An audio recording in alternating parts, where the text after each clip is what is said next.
नामियारो एस्ट्रोफिज़िकिस्ट नील डिग्रास Tyson अमरीकी फितरती तारीख़ जे museum जे hidden planetarium जो पहिरियों फ्रेडरिक पीरोज़ डायरेक्टर आहे। हार्वर्ड यूनिवर्सिटी मां फ़िज़िक्स जी BA डिग्री ऐं कोलंबिया यूनिवर्सिटी मां एस्ट्रोफिज़िक्स में PhD डिग्री वठण खां पोइ टायसन खे 14 एज़ाज़ी PhD ऐं नासा पारां मुनफ़रिद अवामी ख़िदमत जा मेडल मिलियल आहिनि। 1994 खां 2003 ताईं हिन प्रिस्टन यूनिवर्सिटीअ जे एस्ट्रोफिज़िक्स साइंस डिपार्टमेंट में लेक्चरर तौरु ख़िदमतूं अंजाम ॾिनियूं आहिनि। Doctor Tyson space chronicles, facing the ultimate frontier समेत 10 किताब लिखिया आहिनि। संदनि ख़िदमतुनि खे मन्ता ॾींदे बैनुल अक़वामी एस्ट्रोनॉमिकल यूनियन सरकारी तौरु एस्ट्रॉइड 13123 खे संदसि नालो ॾिनो आहे।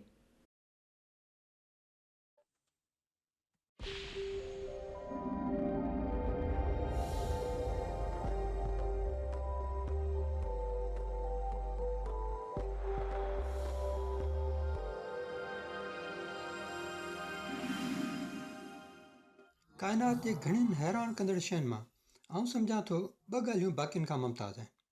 हिकु त असां काइनात बाबति केतिरो घणो ॼाणूं था, पर ॿियो त अञा तमामु घणो आहे जेको असां अञा नथा ॼाणूं। ऐं हिन लेक्चर में आउं ॻाल्हाईंदुसि माज़ीअ जे अणॼातल काइनात बाबति, जंहिंजी हाणे वज़ाहत थी चुकी आहे।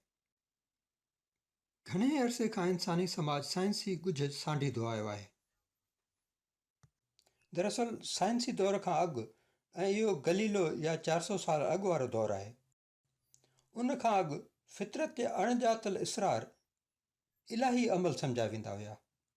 मिसाल तौरु मिर्गीअ खे वठो, को माण्हू ज़मीन ते लेथड़ियूं पियो पाए, तव्हांजो दिलबर दोस्त वात मां गिग पई गड़ेसि। जेकॾहिं तव्हां ईसाई मज़हब जा पोइ लॻायो त तव्हांजो पहिरियों ख़्यालु हूंदो त हिन शख़्स ते बदिरू हावी थियो आहे।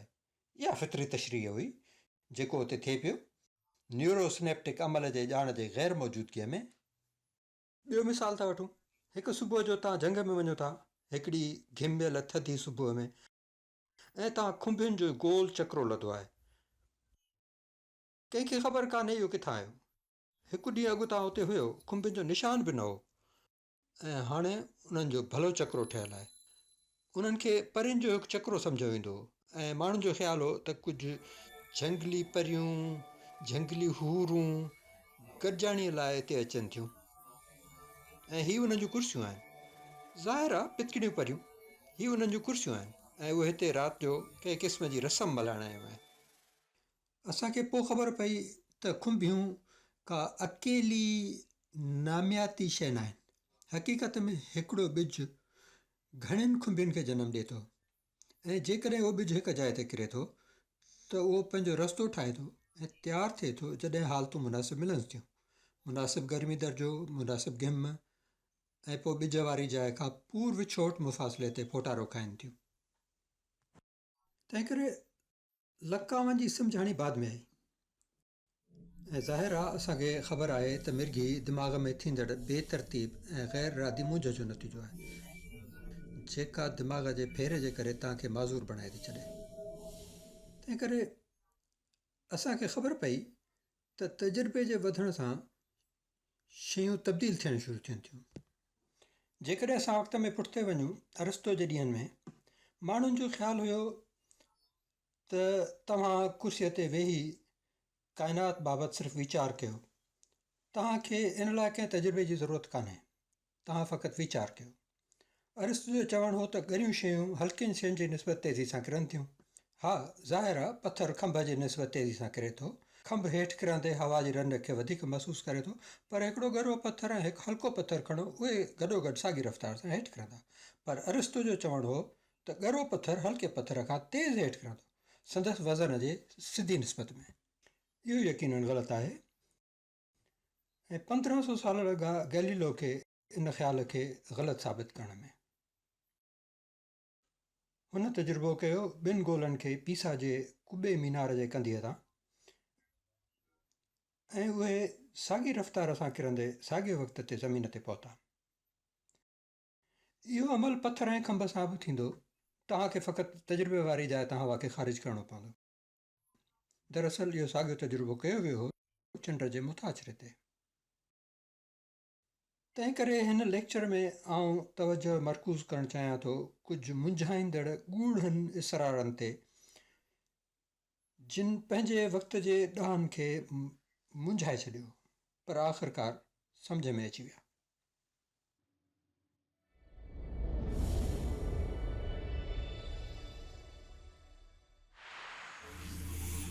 19वीं सदीअ जी हिकिड़ी वॾी साइंसी गुजारत जंहिं उन दौर जे वॾनि दिमाग़नि खे मुंझारे में विधो ऐं उन जो तालुक़ु हुयो स्पेस मुतलिक़ असांजे सम्झ जे बुनियाद सां। उन जे पोयां छा आहे? असांखे ॼाण आहे त लहरुनि खे कंहिं क़िस्म जो मादी वसीलो घुरिजे जंहिं मंझां सफ़र करे सघनि। लहरुनि जो आम ऐं बहितरीनु मिसाल आवाज़ आहे। आवाज़ हवा मां सफ़र करे थो, पर जेकॾहिं तव्हां हवा खे कढी छॾियो त उहो लंघी न सघंदो। हीउ तजुर्बो शायदि तव्हांखे यादि हूंदो, शायदि इहो तव्हांजे स्कूल जे साइंस क्लास में थियो हूंदो। तव्हां वटि हिकु वॼंदड़ घिंडड़ी आहे, तव्हां उनखे शीशे जी बोतल में बंदि कयो ऐं तव्हां उन शीशे जे बोतल मां हवा खे पंप वसीले ख़ारिज कयो। उन वॼंदड़ घिंडड़ीअ जो आवाज़ु झकोत ऐं झकोत ॿुधण में ईंदो ऐं हिकिड़ो वक़्तु ईंदो जॾहिं इहो बिल्कुलु ॿुधण में न ईंदो, पर तव्हां इनखे लुॾंदे ॾिसी सघो था। इहो सबूत आहे त आवाज़ु इन ख़ला मां नथो लंघी सघे जेको तव्हां पैदा कयो आहे। हाणे जेकॾहिं रोशनी हिकु लहर आहे, उनखे बि ज़रूरु कंहिं क़िस्म जो वसीलो घुरिजे जंहिं मंझां सफ़र करे। पर इहो मसइलो आहे, ख़ला हर शइ खां ख़ाली आहे ऐं असां ॼाणूं था त रोशनी उन ख़ला मां लंघी असां ताईं पहुचे थी। चंड ख़ला में आहे, सिज ख़ला में आहे ऐं तारा ख़ला में आहिनि ऐं उन्हनि असांजे विच में ख़ाल आहे। सो जेकॾहिं असां इहो फ़र्ज़ु कयूं त न उते हवा कान्हे, त उते कुझु ज़रूरु हुजणु घुरिजे, को मादो, को वसीलो जेको रोशनीअ खे लंघण लाइ घुरिजे। ऐं असां उनखे नालो ॾिनो। असां मुंहिंजा उन वक़्त जा साइंस जा वॾड़ा, असां उनखे नालो ॾिनो, उनखे ईथर सॾियो। ईथर लाज़मी तरह असां उनजी माप करे सघंदासीं। ॿ साइंसदान अॻिते आया। इहो 1980 जे आख़िर धारे थियो। तबियातदान अल्बर्ट माइकलसन ऐं कीमियादान एडवर्ड मोरले, ॿ अमेरिकी साइंसदान, उन्हनि गॾिजी सहकार कयो ऐं हिकु नए क़िस्म जे औज़ार इंटरफेरोमीटर खे बहितरीनु करे जोड़ियो। इहो ख़ासि औज़ार आहे जंहिंसां तव्हां तमामु घणी दुरुस्तगीअ सां फ़ासिलनि ऐं रफ़्तारनि खे मापे सघो था। सो 1897 में उन्हनि तजुर्बो कयो जेको माइकलसन मोरले तजुर्बे तौरु मशहूरु थियो। इहो हिननि हिन तरह कयो। हिननि चयो, चङो, हीअ ज़मीन आहे, आउं रोशनीअ जी रफ़्तार मापियां थो सिज चौधारी ज़मीन जे घुमण वक़्तु। पोइ आउं रोशनीअ जी रफ़्तार मापियां थो ज़मीन जे सिज खां परे वञण महिल। ऐं जेकॾहिं ॿाहिरि किथे ईथर आहे त लाज़मी तौरु आउं इहो ॾेखारे सघंदुसि त रोशनीअ जे रफ़्तार में ज़मीन जी रफ़्तार जोड़ थिए थी ऐं आउं इहा रफ़्तार मापींदुसि। मूंखे रोशनीअ जी रफ़्तार वाधू ज़मीन जी रफ़्तार मिलंदी ऐं ॿिए तरफ़ खां ईंदे जेकॾहिं आउं माप वठां त मूंखे रोशनीअ जी रफ़्तार काटू ज़मीन जी रफ़्तार मिलंदी। इहो मुकमिल तरह सम्झ में अचे थो। ज़ाहिर आहे जेकॾहिं तव्हां रेल में हुजो, तंहिं वक़्त में कार न हुई, सो रेल हुजणु घुरिजे। तव्हां रेल में सुवारु आहियो जेका 30 मील फ़ी कलाक हले थी ऐं तव्हां का शइ 10 मील फ़ी कलाक जी रफ़्तार सां छलियो, तव्हां उन्हनि खे जोड़ कंदो, उहा शइ हलंदी 30 वाधू 10 40 मील फ़ी कलाक मथां सिरे जे निस्बत। उबते पासे अचो, तव्हां उनखे रेल जे पुछड़ीअ खां उछलियो, इहा रफ़्तार थींदी 30 काटू 10 20 मील फ़ी कलाक मथां सिरे जे निस्बत। इहो सवलो आहे। हिननि इहो ई रोशनी जी रफ़्तार सां करण जी कोशिशि पई कई। इहो तजुर्बो कंदे हुननि खे ख़बर पई त रोशनी जी रफ़्तार साॻी आहे, भली तव्हां कीअं बि इहा माप कयो। इहो अचरज जहिड़ो हो। इहो साइंसी तजुर्बनि में वधि नाकारी नतीजो हुयो। नाकारी नतीजो आहे जॾहिं तव्हांखे उमेदु हुजे कंहिं माप जी पर उहा न मिले।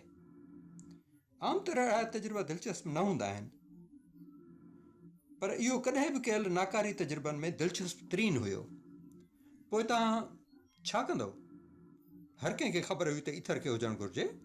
सो कुझु माण्हू हुया जिन चयो असां इन मसइले खे हल करे सघूं था। हिकिड़े जो नालो हुयो लॉरेंस ऐं ॿियो हुयो फिट्ज़जेराल्ड। इहे गॾिया ऐं चयऊं असांखे ख़बर आहे त छा थी रहियो आहे, छाकाणि त ईथर खे हुजणु घुरिजे। तव्हांजे माप जा औज़ार हरकत जे रुख में सुसनि था, उहे मादी तौरु सुसनि था, तव्हांखे बेवकूफ़ कनि था इहो सम्झण में त तव्हांखे रोशनी जी साॻी रफ़्तार हासिलु थिए थी। ज़रूरु ईअं ई थींदो हूंदो। इन ते थोरो गौर कयो।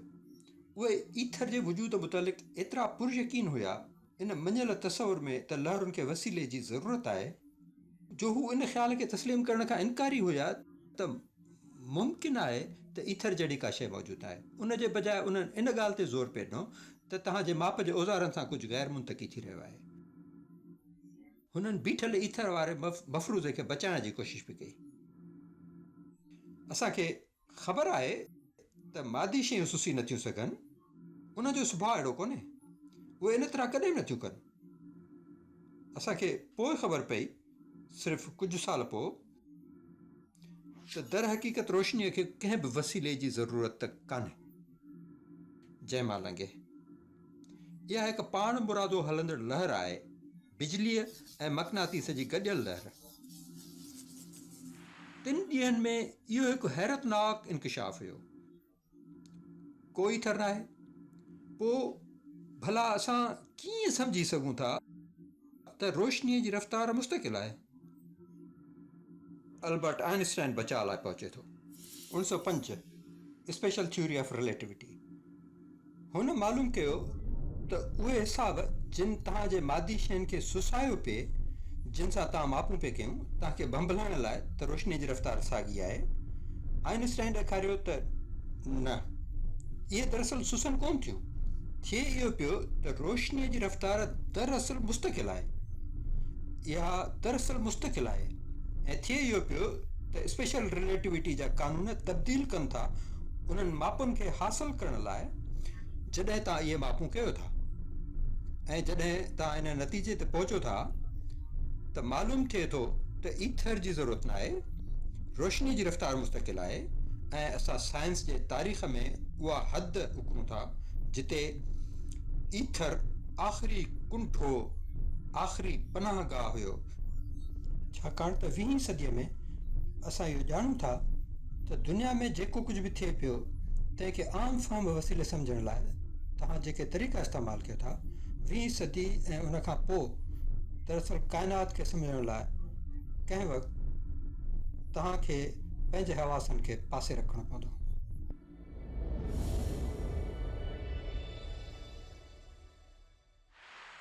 ॿियो मिसाल आहे नेपच्यून ग्रह जी दरियाफ़्त। पर पहिरीं हलो त वक़्त में पुठिते 1781 में हलूं सर विलियम हर्शल जी यूरेनस ग्रह जी दरियाफ़्त लाइ। समूरे शहर में सिर्फ़ु हिन वटि सभ खां वॾी दूरबीन आहे 3 ॾींहंनि में। दरअसल हिन यूरेनस खे इत्फ़ाक़ सां दरियाफ़्त कयो। हिन सम्झो त हुन कामेट ॻोल्हियो आहे। तारनि जे पस मंज़र में कामेट खां सवाइ ॿियो केरु थो चुरपुर करे सघे। हिन खे वहम में बि कोन हुयो त हिन गिरह लधो आहे, छाकाणि त इन खां अॻु कंहिं बि गिरह कोन लथो। Mercury, Venus, Mars, Jupiter, Saturn आसमान में हर को ॾिसी सघे थो। इन लाइ दूरबीन जी ज़रूरत नाहे। घणे वक़्त ताईं हू इनकारी हुयो। हिन जो ख़्यालु हो त हुन कामेट ॾिठो आहे। हू चवंदो हो हीअ अजीब कामेट आहे, कंहिं चङे कामेट जी हिन खे पुछ कोन्हे। हक़ीक़त इहा हुई त हुन यूरेनस लथो। सो सुवालु इहो आहे, छा शमसी सिरिश्ते में एतिरो परे न्यूटन जा ग्रेविटी जा क़ानून लागू थियनि था? न्यूटन जा ग्रेविटी जा क़ानून ज़मीन ऐं चंड ऐं समूरनि अंदरियनि ग्रहनि ऐं सिज ते परखिजी चुका हुआ ऐं उहे सुठी तरह लागू थियनि पिया। उहे ठीकु हुआ, उहे सगारा हुआ, उन्हनि जूं अॻकथियूं सचियूं हुयूं। सो हाणे असां शमसी सिरिश्ते जे ॿाहिरें बने ते आहियूं। अचो त उन्हनि खे आज़मायूं। इहो दौरु ख़्यालनि खे आज़माइण जो हो। असांखे 70 साल इंतज़ारु करिणो पवंदो ऐं इन्हनि 70 सालनि में असांखे अंग अखर मिलंदा त यूरेनस पंहिंजे मदार में किथे आहे। ठीकु, यूरेनस खे मदार पूरो करण में केतिरो अर्सो थो लॻे? 84 साल। 70 साल 84 सालनि जो चङो भाङो आहिनि।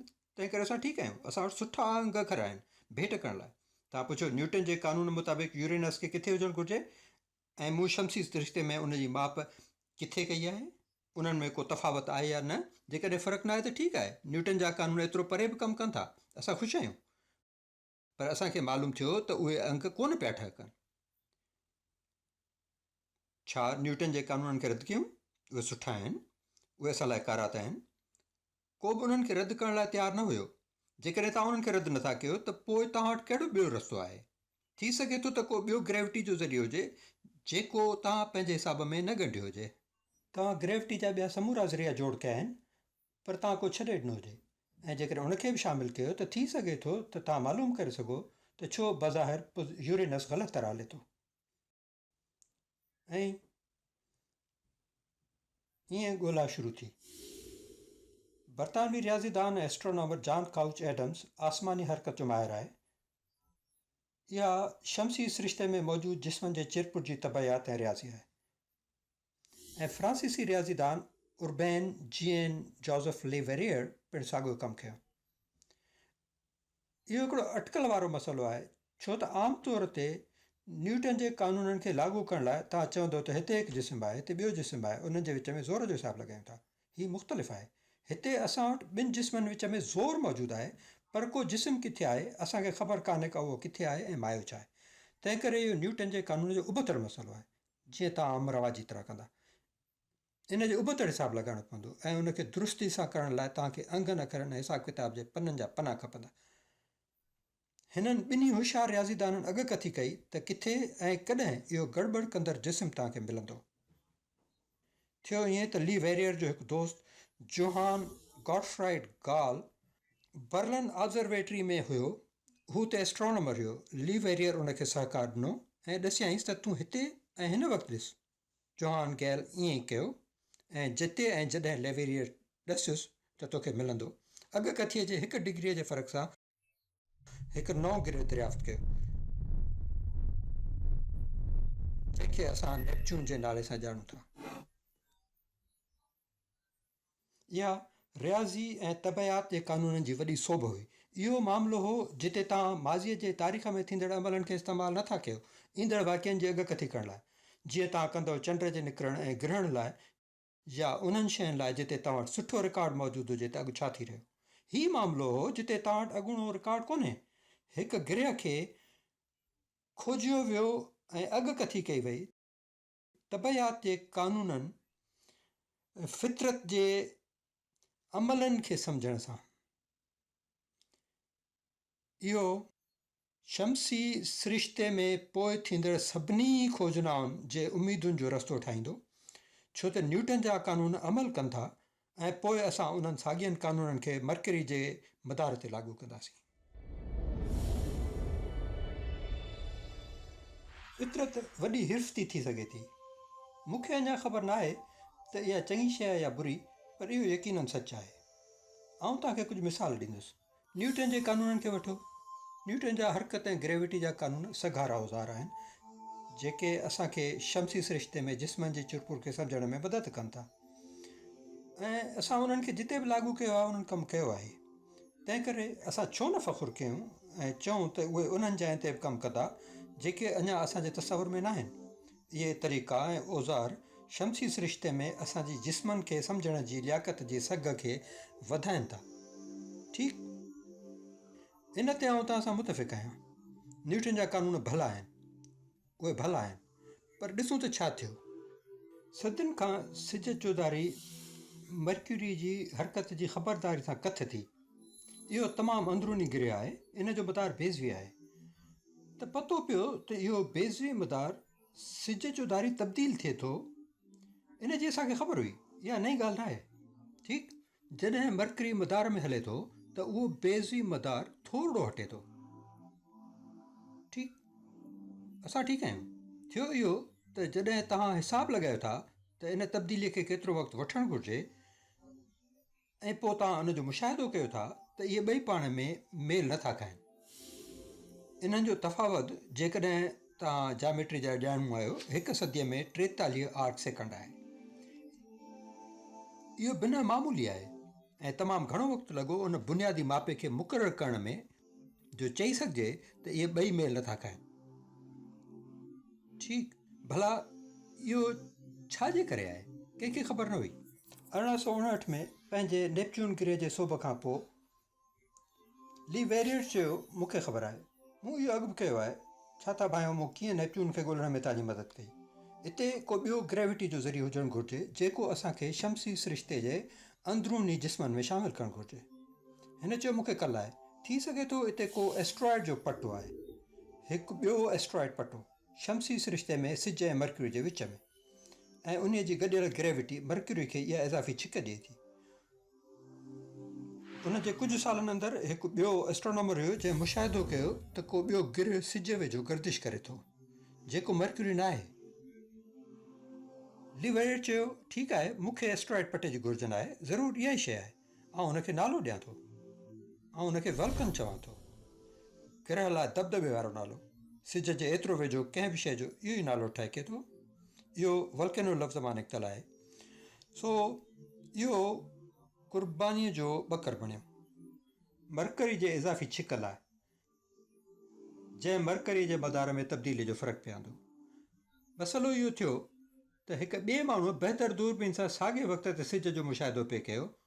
उन ॿिए एस्ट्रोनॉमर मापूं पिए कयूं ऐं चयईं, मूं सिज चौधारी का शइ कान ॾिठी, तुंहिंजूं मापूं ज़रूरु ग़लति आहिनि। ऐं रातो राति वल्कन अंगनि अखरनि मां गुम थी वियो। इहा माप ग़लति ॿुधाई वई हुई। हाणे ली वेरियर वटि कुझु न बचियो हो मरकरीअ जे चुरपुर खे सम्झाइण लाइ। पर थी सघे थो तव्हां अञा फ़रार हासिलु करे सघो, थी सघे थो इहो सिज जे एतिरो वेझो हुजे जो उन जी चमक में गुम थियलु हुजे। घणा माण्हू इन सम्झाइण में ख़ुशि हुआ ऐं असां इहो ई चवंदा रहियासीं, हा इहो वल्कन आहे, लधो करे न आहे, ख़बर न आहे किथे आहे, पर आहे ज़रूरु। अल्बर्ट आइंस्टाइन अचे थो, 1916 में हू पंहिंजी ग्रेविटी जी जदीद theory general theory of relativity शाया करे थो। उन में स्पेस ऐं टाइम हिकु तानी पेटो आहे, उनखे हिकु डोल तब्दील थींदड़ तानी पेटे तौरु सम्झो, ऐं ग्रेविटी ॿिनि शयुनि विच में ताक़त न आहे। ग्रेविटी उन तानी पेटे जी शिकिल आहे, ऐं शयूं हरकत कनि थियूं जीअं उहा शिकिल उन्हनि खे ॿुधाए थी हरकत करण लाइ। ऐं जॾहिं तव्हां रिलेटिविटी जे सभिनी उसूलनि खे शामिलु कयो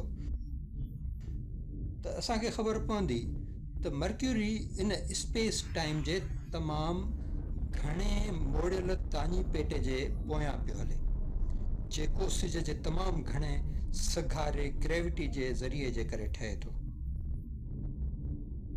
दरअसल न्यूटन जा कानून नाकाम थियनि था जॾहिं तव्हां ग्रेविटी जे तमामु वॾे ज़रिए जे वेझो हुजो। दुनिया हैरान थी वई ऐं इहो यादि कराए थो त असां न्यूटन जे कानूननि खे इस्तेमालु पिए कयो। असां तयारु हुयासीं, असां यूरेनस ग्रह खे लहण लाइ न्यूटन जा कानून इस्तेमालु कया, ऐं पंहिंजे गुरूर में असां सोचियोसीं असां मरकरी जे मसइले खे बि साॻी तरह सुलझाईंदासीं। पर असांखे ख़बर पई त न, साइंस जी नई शाख़ ईजाद करण जी ज़रूरत हुई मरकरी जे मसइले खे सम्झाइण लाइ। सो तंहिं करे हा, फितरत हिरफिती आहे ऐं इहा संदसि सूंह बि आहे, ऐं इहा जदीद साइंस लाइ ललकार बि आहे।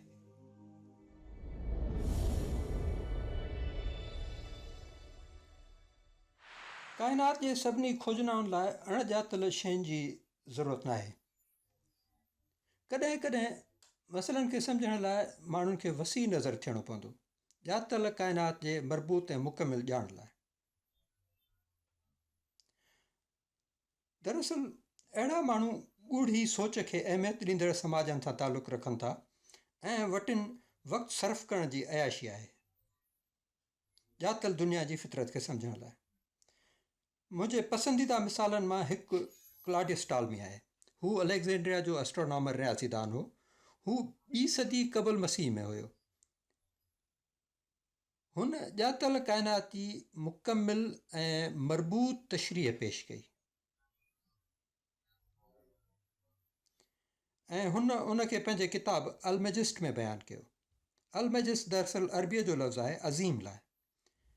मां सम्झां थो मुनासिबु नालो। हुन जा ख़्याल ग़लति हुया। हुन ज़मीन खे ॼातल काइनात जो मर्कज़ सम्झो। इहो काइनात जो जियोसेंट्रिक ख़ाको आहे, पर जेकॾहिं तव्हां गौर कयो त दुनिया ईअं ई लॻंदी हुई। हर शइ ज़मीन चौधारी फिरे थी। तव्हांखे लॻे थो त ज़मीन तव्हांजे पेरनि हेठां हले थी? न, संदसि ख़ाको हर कंहिं लाइ आम फ़हम हो, पर पंहिंजे अंदर में मां सम्झां थो त हू अञा बि सम्झे पियो त का कमी आहे, छो त हू राति जे आसमान में ग्रहनि जी चुरपुर जो मुशाहिदो कंदो हो। उहे आस्ते थींदा हुआ, बीहंदा हुआ ऐं वरंदा हुआ। उनखे पुठिते हलणु चओ। अहिड़ी चुरपुर खे सम्झणु ॾुखियो आहे। पंहिंजे अज़ीम तसनीफ़ जे हाशिए में हिन मुंहिंजो सभ खां पसंदीदा हवालो लिखियो। हुन चयो, जॾहिं मां पंहिंजे इत्मीनान सां आसमानी जिस्मनि जे वरनि वकड़नि खे लीकियां थो त लॻे थो त आउं ज़मीन तां खॼी थो वञा ऐं ज़्यूस जी हाज़िरीअ में पहुची थो वञा ऐं अबदी हयाती थो माणियां।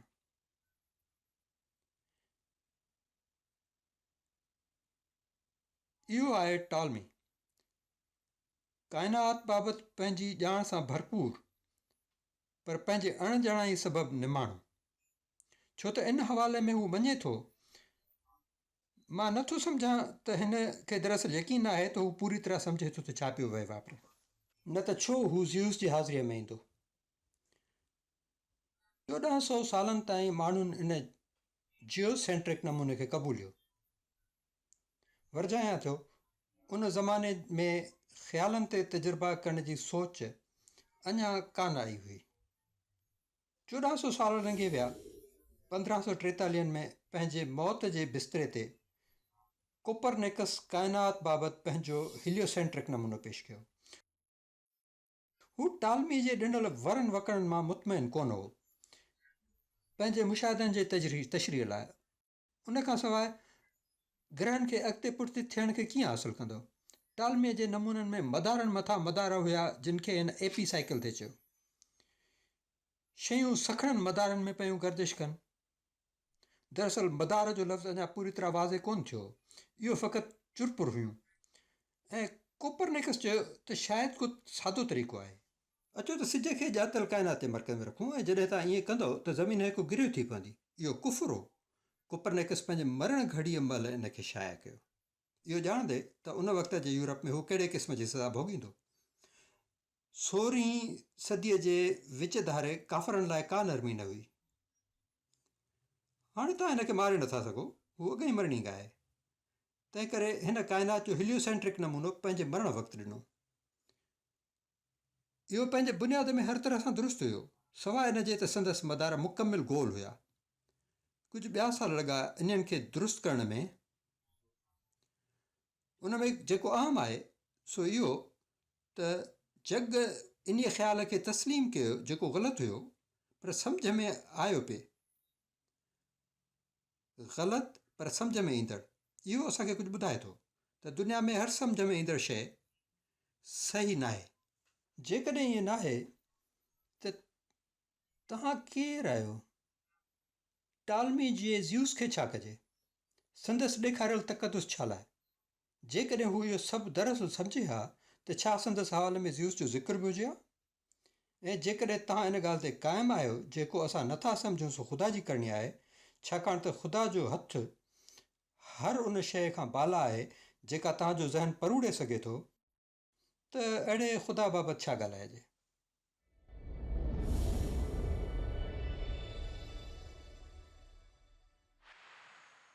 समूरी तारीख़ में इहा भरपूर ख़्वाहिश रही आहे त काइनात में पंहिंजे अणॼाणे खे तस्लीम कंदे ख़ुदा जे हथ खे मनसूब कजे अहिड़नि ख़्यालनि ऐं अहिड़नि लकावनि ॾांहुं।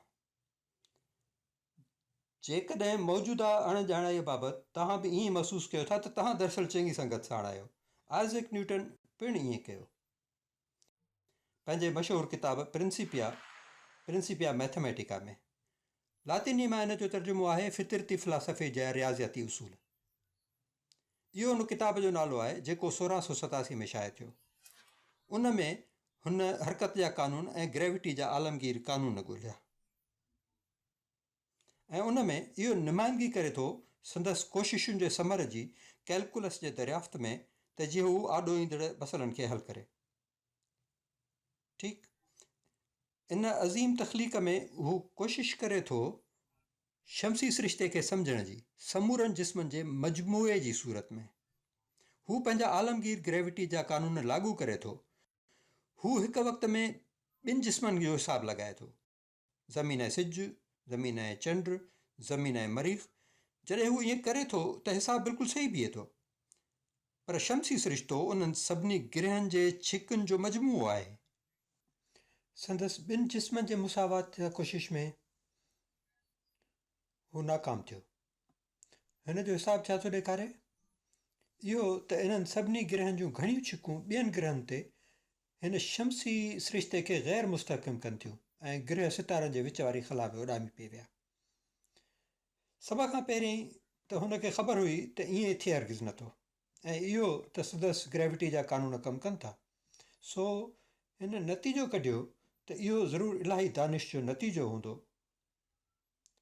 ख़ुदा जो हथु वक़्तनि फ़वक़्तनि दख़ल ॾेई शयुनि खे ठीकु करे थो। ठीकु, हिकु सदी गुज़रण खां पोइ फ्रांसीसी रियाज़ियाती फिज़िक्स जो माहिर पियर साइमन मार्की डी लैप्लास पंहिंजो किताबु शाया करे थो।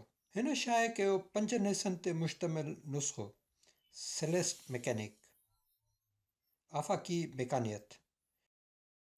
इहो तॾहिं थियो जॾहिं सदी 1700 खां 1800 में तब्दील थिए पई।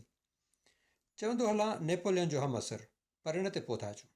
सो इन नुस्ख़े में हुन रियाज़ीअ जी हिकु नई शाख़ आश्कार कई, जेका तव्हांखे इजाज़त ॾिए थी त ग्रेविटी जो हिकु वॾो ज़रियो ऐं घणा नंढा ज़रिया खणो। उनखे परटर्बेशन थ्योरी चइबो आहे। इहा ई दुरुस्त रियाज़ी आहे इहो हिसाबु लॻाइण लाइ जेको शमसी सिरिश्ते में हर वक़्तु वहे वापरे पियो। जॾहिं हिन हिसाबु लॻायो, हिन ॾेखारियो त शमसी सिरिश्तो मुस्तहकम आहे, उन जे बरख़िलाफ़ जेको हिकु सदी अॻु न्यूटन ॾेखारण जी कोशिश पई कई। नेपोलियन हिन जो किताबु घुरायो, उनखे समूरो पढ़ी। नेपोलियन पाण हू रुगो आमिर जनरल कोन हो, हिन तबयात ऐं इंजीनियरी जा सभु किताब पढ़िया हुआ। इल्म जूं 2 वॾियूं शाख़ूं जिन सां जंगूं खटिबियूं आहिनि। हुन लैप्लास खे घुरायो ऐं चयईंसि, साईं तव्हां हिन सिरिश्ते जे ख़लकींदड़ बाबति को ज़िक्र कोन कयो आहे। इहो सिधो इशारो हुयो न्यूटन जो ख़ुदा जे हथ ॾांहुं शयुनि खे ज़ाब्ते में रखण लाइ। जवाब में लैप्लास चयुसि, साईं मूंखे इन मफ़रूज़े जी ज़रूरत कान्हे। सो हिते हिकु सबक़ु आहे, उहो ही त असां सदाईं अणॼाणाई में घिरियल आहियूं, हिक या ॿी हद ते। जेकॾहिं तव्हां इन अणॼाणाई खे ख़ुदा ॾांहुं मनसूब कंदव त तव्हां उनखे खोजण लाइ पंहिंजो तजसुस विञाईंदव, हल तव्हां खां भॼी वेंदो। आइज़ैक न्यूटन चयो त इहो ख़ुदा कयो ऐं मसइले ते तहक़ीक़ ख़तमु कयईं। लैप्लास ख़ुदा बाबति संदसि ख़्याल कुझु बि हुजनि, इहा हक़ीक़त आहे त हिन इनखे हिकु दिलचस्प मसइले तौरु ॾिठो जंहिंखे हल जी ज़रूरत हुई। ऐं तंहिं करे जीअं असां अॻिते वधूं था, आउं उन्हनि मसइलनि खे ॾिसां थो जेके माज़ीअ में हुया ऐं हल थिया। आउं ॾिसां थो उन्हनि मसइलनि खे जेके अॼु असांजे चौधारी आहिनि, साइंस जी अॻी सरहद ते। मुंहिंजो ख़्यालु आहे असां उन्हनि मां घणनि खे हल कंदासीं। कुझु खे शायदि असां बेहैसियत नस्ल जे एतिरा ॾाह न आहियूं जो उते पहुचूं, ऐं कुझु मसइला अहिड़ा आहिनि जेके अञा दरियाफ़्त थियणा आहिनि, छाकाणि त उहे फ़क़ति तॾहिं ज़ाहिर थींदा जॾहिं असां काइनात बाबति एतिरो ॼाणे चुका हूंदासीं जो इहे सुवाल करे सघूं। इहो आहे उहो उत्साह जेको साइंस जूं वधंदड़ हदूं मूंखे ॾियनि थियूं।